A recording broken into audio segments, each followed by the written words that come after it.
Thank you for your prayers.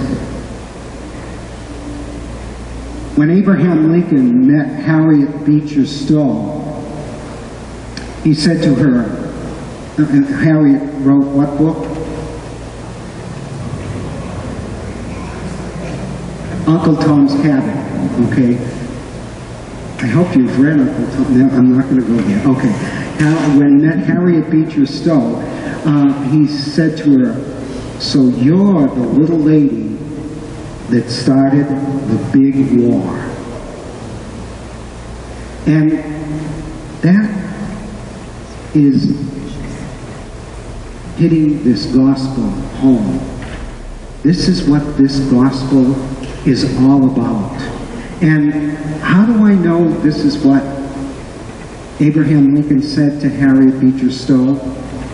No, I wasn't there. But it's because I like to travel. And in my travels, I prepare for what I'm going to see. And I started walking in the spirit of Martin Luther King. And there's no way that any of us can look and examine the civil rights movement without looking at the Civil War.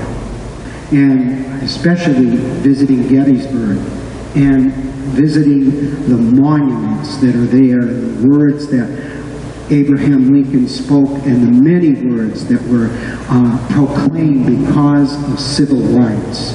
And I'm asking us to look at those words that Abraham Lincoln said to Harriet Beecher Stowe, because it really is about what kind of seeds do we sow in life. What kind of seeds do we sow to our neighbors, to our children, to our grandchildren, to our co-workers, to our neighbors? What kind of seeds as Christians are we planting as we journey through life? I'm planning on going to Russia next year, to Moscow and St. Petersburg. It has nothing to do with the current situation. I am not going to the source to check this out. This was on my bucket list, and I am especially interested in visiting the Onion Dome churches of the Russian Orthodox brothers and sisters. And in my preparations, I've been studying the history of Russia. And I learned about other seeds that were sown. Boris Yeltsin was asked by a reporter how he was able to allow the downfall of communism and survive the situation with communism falling apart. And he said, a Polish electrician convinced me that we should not control other countries. Lech Walesa planted the seeds in Boris Yeltsin.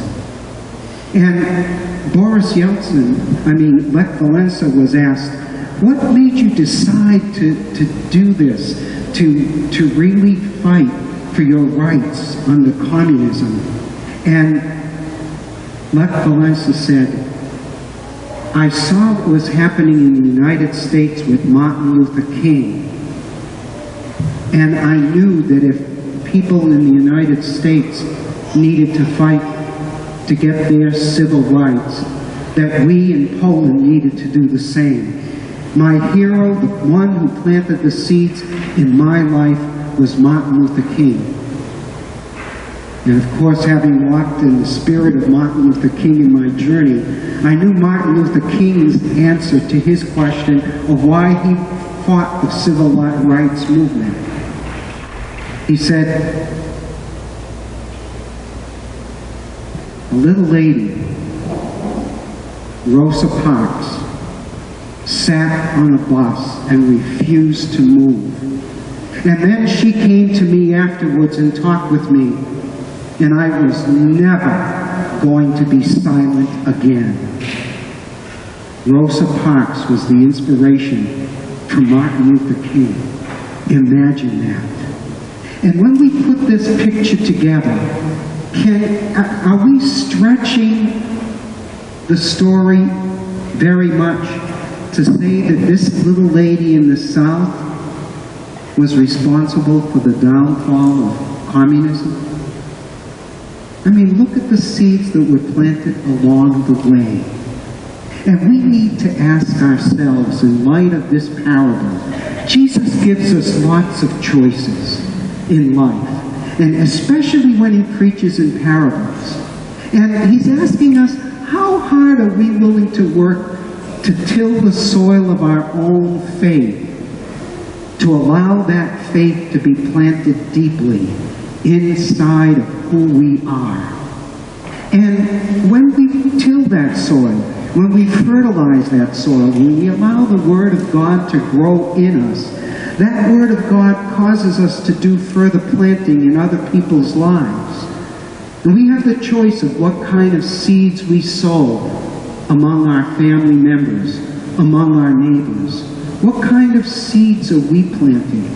And remember the story that Jesus told about the wheat in the chaff? Some enemy came along and planted those evil seeds, the chaff that grew up. And sometimes by our own actions and our own words, we plant things that shouldn't be planted in people's lives. And we need to allow that Word of God, when sometimes it's being choked off by thorns that come into our lives from other people. Are we able to uproot ourselves, to shake the dust from our roots and say, I'm not going to listen to this. I want people that lift me up and encourage me along the way. And I want to be a person that does that same thing. What kind of seeds are you planting? And the thing I'm thinking about, what kind of laws are you creating? Imagine those words to Harriet Beecher Stowe. So you're the little, and I can picture him. I mean, Abraham Lincoln was really tall.